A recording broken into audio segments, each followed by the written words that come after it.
রাধে রাধে। বলা হয় ভগবানের কাছে পৌঁছাতে হলে অনেক কষ্ট করতে হয়।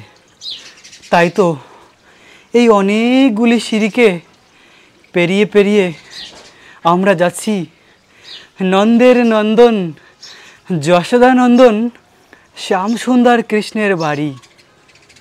সেই 5000 বছর পুরানো শ্যামসুন্দর কৃষ্ণের বাড়ি এই নন্দীশ্বর পাহাড়ের উপরে রয়েছে। সেই স্থানে গিয়ে আমরা দর্শন করব কৃষ্ণ কানহাইয়ার বাড়ি, যে বাড়িতেই স্বয়ং ভগবান কৃষ্ণ ছিলেন এবং কৃষ্ণ তার অপ্রাকৃত লীলাবিলাস করেছেন। সেই বাড়ি যাওয়ার রাস্তায় আমরা রয়েছি। প্রিয় ভক্ত, এই সিঁড়িকে পেরিয়ে পেরিয়ে পাহাড়ের উপরে রয়েছে শ্যামসুন্দর কৃষ্ণের বাড়ি।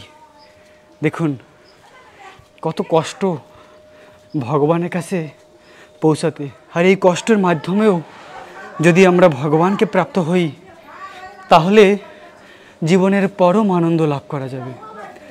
রাধে রাধে। তো অবশেষে আমরা পৌঁছে গেলাম ভগবানের সেই বাড়ি। এই হলো কৃষ্ণের বাড়িতে প্রবেশ করার মেন গেট। এই গেট দিয়ে আমরা প্রবেশ করব শ্যামসুন্দর কৃষ্ণের বাড়ি। ও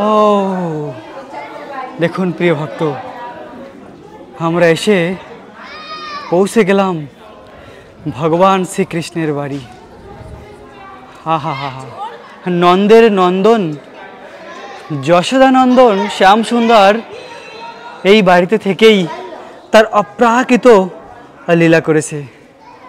আর আজ আমরা এই পুরো শ্যামসুন্দর কৃষ্ণের বাড়িকে দর্শন করব এবং এই সমস্ত লীলাকে শ্রবণ করব।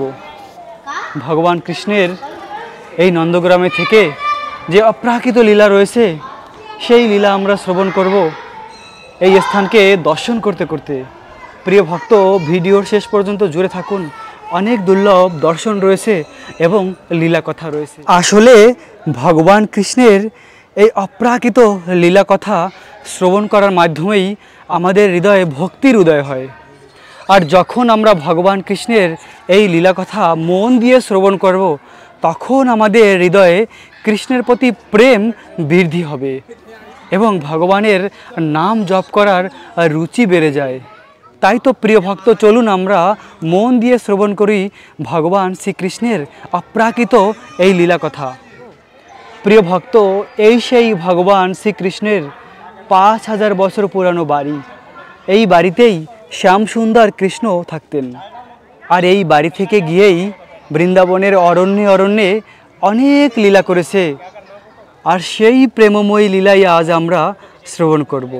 তো শ্যামসুন্দর কৃষ্ণের অনেক লীলা রয়েছে, তার মধ্যে সর্বশ্রেষ্ঠ লীলা হলো তার প্রিয় গোপিকাদের সঙ্গে আর রাধারানীর সঙ্গে এবং ভগবান কৃষ্ণের প্রিয় সখাদের সঙ্গে। ভগবান শ্রীকৃষ্ণ তার প্রিয় সখাদের খুব ভালোবাসে আর কৃষ্ণ তার গোপিকাদেরও খুব ভালোবাসে। কেননা কৃষ্ণের এই সখারা হলো ভগবানের নিত্য পার্ষদ আর গোপিকারাও হলো ভগবানের নিত্য সেবিকা। তারাই ভগবানকে সবথেকে বেশি আনন্দ প্রদান করে। তাই তো কৃষ্ণ বৃন্দাবনের এই অপ্রাকৃত লীলা করে কৃষ্ণের প্রিয় সখাদের নিয়ে আর গোপিকাদের নিয়ে। তো কৃষ্ণ প্রতিদিন সকাল হলেই তার প্রিয় সখাদের নিয়ে ওই বৃন্দাবনের অরণ্যে চলে যেত গোচরণ লীলা করার জন্য। সখারা সকাল হলেই বাড়ির সামনে এসে দাঁড়িয়ে থাকতো কখন তাদের প্রাণের সখা কৃষ্ণ বাড়ি থেকে বেরিয়ে আসবে। আর যখন কৃষ্ণ কোমরে বাঁশি নিয়ে মাথায় পাগড়ি বেঁধে এবং হলুদ বর্ণের কাপড় পরে বেরিয়ে আসবে আর কৃষ্ণকে নিয়ে আমরা গোচরণ লীলায় যাব। মা যশোদা প্রতিদিন কৃষ্ণকে খুব সুন্দরভাবে সাজিয়ে দিত, কৃষ্ণকে খুব সুন্দরভাবে শৃঙ্গার করত মা যশোদা। কৃষ্ণের মাথায় পাগড়ি বানাতো এবং কৃষ্ণকে হলুদ বর্ণের কাপড় পরাতো আর কপালে কালো টিকা লাগাতো যেন কৃষ্ণের প্রতি কারো নজর না লাগে। আর কৃষ্ণের সঙ্গে সব সময় কৃষ্ণের বাঁশুরি থাকতো। কৃষ্ণের বাঁশি সবসময় তার কোমরে থাকে। এভাবে কৃষ্ণ প্রতিদিন লীলা করার জন্য বেরিয়ে যায় বৃন্দাবনের অরণ্যে। আর যখন এভাবে কৃষ্ণ বৃন্দাবনের অরণ্যে লীলা করার জন্য যায়, তখন গোপিকারা খুব চিন্তিত থাকে যে আমাদের শ্যামসুন্দর কৃষ্ণ, তার চরণ খুব কোমল, আর এই কোমল চরণ বৃন্দাবনের অরণ্যে যাচ্ছে।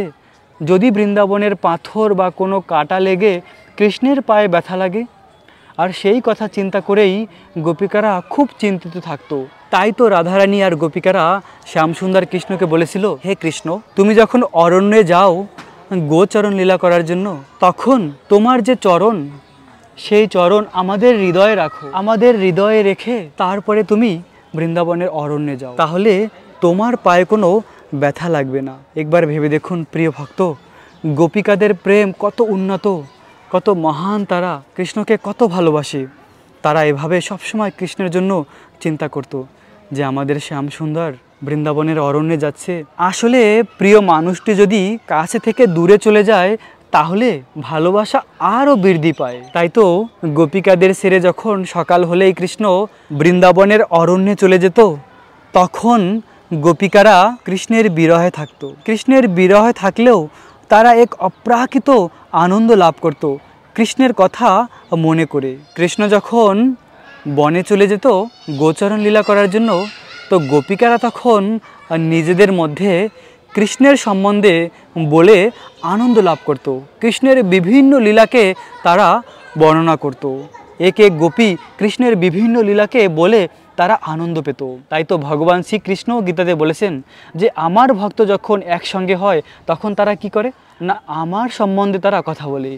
তাই তো কৃষ্ণ বলেছেন, মচ্চিতা মদ্গত প্রাণায়া বোধায়ন্ত পরস্পরম কথায়ন্ত চ মাম নিত্যম তুষ্যন্তি চ রমন্তি চ।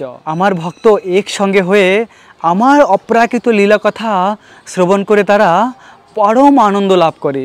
তেমনি গোপিকারা যখন একসঙ্গে হতো, তখন তারা অন্য কোনো কথা বলতো না, এই সংসারের জাগতিক কোনো কথা তারা বলতো না। তারা শুধুমাত্র কৃষ্ণের সম্বন্ধে বলতো যে কৃষ্ণ এখন বৃন্দাবনের বনে এভাবে লীলা করছে। এরকম বিভিন্ন রকমের লীলা তারা বর্ণনা করে। আর এটিই হলো তাদের জীবনের একমাত্র আনন্দ, কৃষ্ণের কথা। তাই তো বলা হয়, তব কথামৃত তপ্ত জীবনম। গোপিকাদের জীবনের একমাত্র প্রেরণা ছিল কৃষ্ণের কথামৃত। যদিও এভাবে পুরো দিন কৃষ্ণের বিরহ থাকতো, এত ভালোবাসে কৃষ্ণকে, সেই কৃষ্ণ সকাল হলেই বৃন্দাবনের অরণ্যে চলে যেত লীলা করার জন্য। আর তখন তারা শুধু কৃষ্ণের কথা চিন্তা করেই এক অপ্রাকৃত আনন্দ লাভ করত। বিরহের মাঝেও এক আনন্দ লাভ করা যায়। তেমনি কৃষ্ণ যখন এই বৃন্দাবন ছেড়ে মথুরায় চলে যায়, 100 বছর পর্যন্ত গোপিকারা কৃষ্ণের বিরহে ছিল। তারা কৃষ্ণের জন্য কান্না করত, আর তাদের সেই বিরহের মাঝেও তারা আনন্দ লাভ করত। কেন না, তারা সব সময় কৃষ্ণের কথাই চিন্তা করত। 1 মিনিটের জন্য তারা কৃষ্ণকে ভুলে থাকতো না। এরকম ছিল গোপিকাদের প্রেম। প্রিয় ভক্ত, আমরাও যদি রাধা কৃষ্ণকে ভালোবাসি হৃদয় দিয়ে, আমরাও যদি সবসময় কৃষ্ণের কথা চিন্তা করি, তাহলে আমরাও সেই অপ্রাকৃত আনন্দ লাভ করতে পারি এবং জীবনের শেষে সেই পরম গতি প্রাপ্ত হতে পারি। ভগবানকে ভালোবাসার মাধ্যমে, ভক্তির মাধ্যমে এই কৃষ্ণকে জয় করা যায়। যেমন এই বৃন্দাবনের ব্রজগোপিকারা কৃষ্ণকে ভক্তির মাধ্যমে জয় করেছিল। কৃষ্ণ তার ভক্তের অধীন হয়ে যায় যখন ভক্ত তাকে হৃদয় দিয়ে ভালোবাসে। তাই তো ভগবান কৃষ্ণ ভাগবতমে বলেছে, অহম ভক্তা পরাধীনা। একবার দুর্বাসা মুনি ভগবান শ্রীকৃষ্ণের শুদ্ধ ভক্ত অম্বরীশ মহারাজের চরণে অপরাধ করেছিল। আর তখন ভগবান সুদর্শন চক্রকে পাঠিয়ে দিয়েছে দুর্বাসা মুনিকে মারার জন্য। আর দুর্বাসা মুনি বাঁচার জন্য সমস্ত স্থানে ছুটে বেরিয়েছে, ব্রহ্মা শিব কেউ তাকে বাঁচাতে পারেনি। অবশেষে ভগবান বিষ্ণুর কাছে গিয়েছে। তখন ভগবান বিষ্ণু বলেছেন, হে দুর্বাসা মুনি, তুমি আমার ভক্তের চরণে অপরাধ করেছো। ভক্ত হলো আমার হৃদয়ে, অহম ভক্তা পরাধীনা। তোমাকে এই জগতের কেউ বাঁচাতে পারবে না, সুদর্শনের হাত থেকে। তোমার হাতে শুধু একটি মাত্রই উপায় রয়েছে, আমার যে ভক্তের চরণে তুমি অপরাধ করেছো তার কাছে গিয়ে ক্ষমা ভিক্ষা করো। যদি সে তোমাকে ক্ষমা করে দেয় তাহলেই সুদর্শন চক্রের হাত থেকে তুমি বাঁচতে পারবে। তখন কৃষ্ণ বলেছিল, হে দুর্বাসা মুনি, সমস্ত জগৎ আমাকে জানে আমি সরাট স্বতন্ত্র। আমি সরাট স্বতন্ত্র ভগবান হলেও আমি আমার ভক্তের অধীন। অহম ভক্তা পরাধীনা, আমি সম্পূর্ণ পরাধীন, আমি ভক্তের অধীন।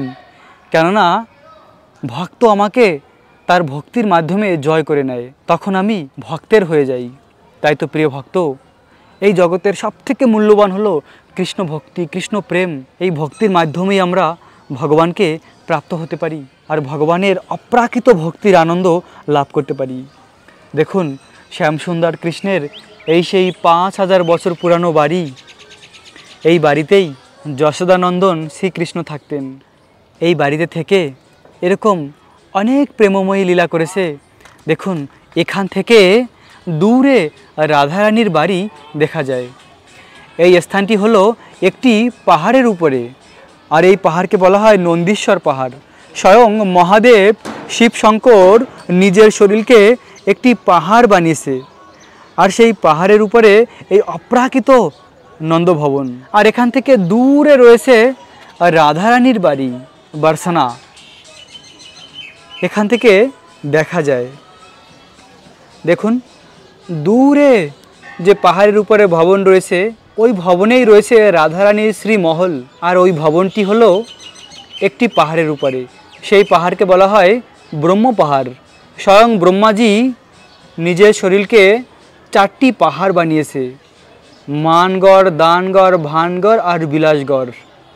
আর সেই পাহাড়ের উপরে রাধারানীর শ্রীভবন এখান থেকে দেখা যায়। আর এই স্থানে রয়েছে শ্যামসুন্দর কৃষ্ণের বাড়ি। আর এই পাহাড়টি হলো স্বয়ং মহাদেব শিব শঙ্করের উপরে। মহাদেব শিব শঙ্কর পঞ্চমুখে ভগবানের নাম জপ করে। তাই তো তিনিও যখন ভগবানের লীলা হয়, সেই লীলায় বিভিন্নভাবে ভগবানের লীলায় অংশগ্রহণ করে। যেমন এই ধামকে রক্ষা করে মহাদেব শিব শঙ্কর, আর তেমনি নিজের শরীরকে একটি পাহাড় বানিয়েছে যাকে বলা হয় নন্দীশ্বর পাহাড়। আর এই নন্দীশ্বর পাহাড়ের উপরে রয়েছে এই নন্দভবন, যে ভবনের উপরে শ্যামসুন্দর কৃষ্ণের বাড়ি। অপ্রাকৃত এই বাড়ি। বলা হয় এই বাড়িতে যে প্রবেশ করে সে ভগবানের বিশেষ কৃপা প্রাপ্ত হয়। তাই তো প্রিয় ভক্ত, আপনারাও ভিডিও দেখার সময় মনটাকে বৃন্দাবনের এই নন্দগ্রামে নিয়ে আসুন এবং এই স্থানকে মন থেকে অনুভব করুন।